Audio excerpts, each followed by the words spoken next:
Keadilan pada laki-laki bisa dibuktikan dengan hukum. Dan laki-laki baru paham keadilan ketika dia jadi hakim, ketika dia jadi pengacara, ketika dia lulus S1. Perempuan paham tentang keadilan sejak dia mengandung laki-laki yang bergelar sarjana hukum itu. Dari dalam rahimnya.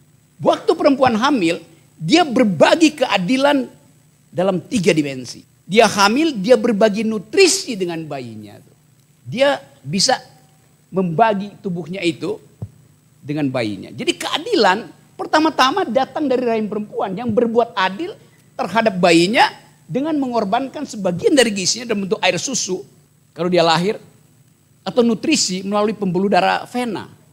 Jadi pengalaman perempuan mulai dari dalam rahimnya. Pengalaman laki-laki baru mulai ketika dia jadi anggota DPR. Rumah tangga itu disebut sebagai istana perempuan. Tapi KDRT justru berlaku di situ. Bahkan sebagai silent crime. Kejahatan yang terselubung. Yang baru bisa kita terobos setelah ada undang-undang KDRT. Dulu nggak bisa karena dianggap wilayah privat itu adalah tempat paling aman bagi perempuan. Begitu data dibuka, rumah yang disebut sebagai istana perempuan ternyata adalah ladang pembantaian laki-laki. Killing field. Jadi Anda bayangkan peradaban menyembunyikan kekerasan itu, crime itu disebut silent crime atas nama harmoni. Saya nggak ngomong tentang Vena Melinda. Tapi begitu sinopsisnya tuh. Karena cara pandang bahwa perempuan itu adalah rendah.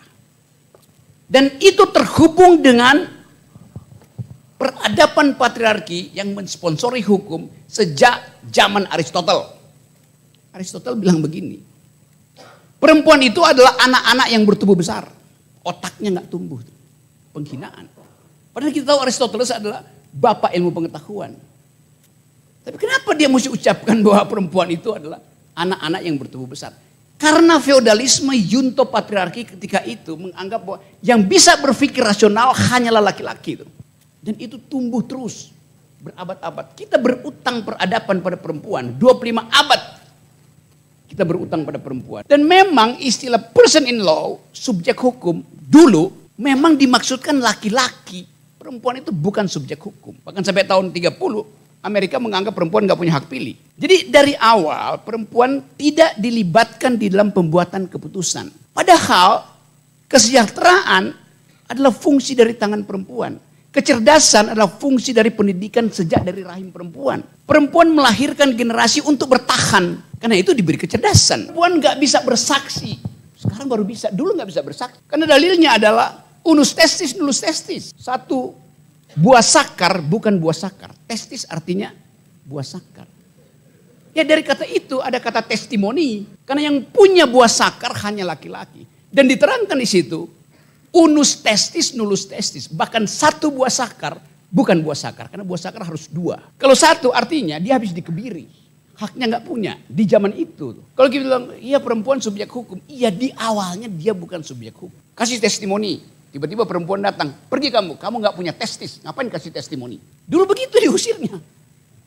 Jadi istilah yang paling standar dalam ilmu hukum.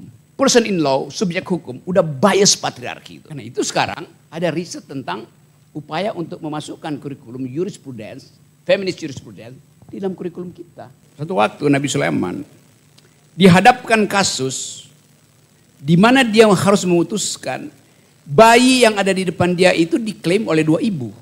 Ini bayi saya, ini bayi saya. Kuat, berhari-hari argumennya sama, kuat betul. Dijebak dalam situasi antinomi. Nomor siapa yang lebih kuat? Ibu A atau ibu B itu? Akhirnya Nabi Sulaiman kehilangan. Dia nggak bisa lagi menemukan argumen apa yang bisa dia putuskan supaya dia bisa pastikan ini adalah anak dari A dan bukan dari B atau sebaliknya. Tanpa membaca filsafat hukum. Dia bilang begini, oke, Anda berdua ibu duduk di depan saya, bayimu taruh di depan saya, dan saya akan putuskan sendiri.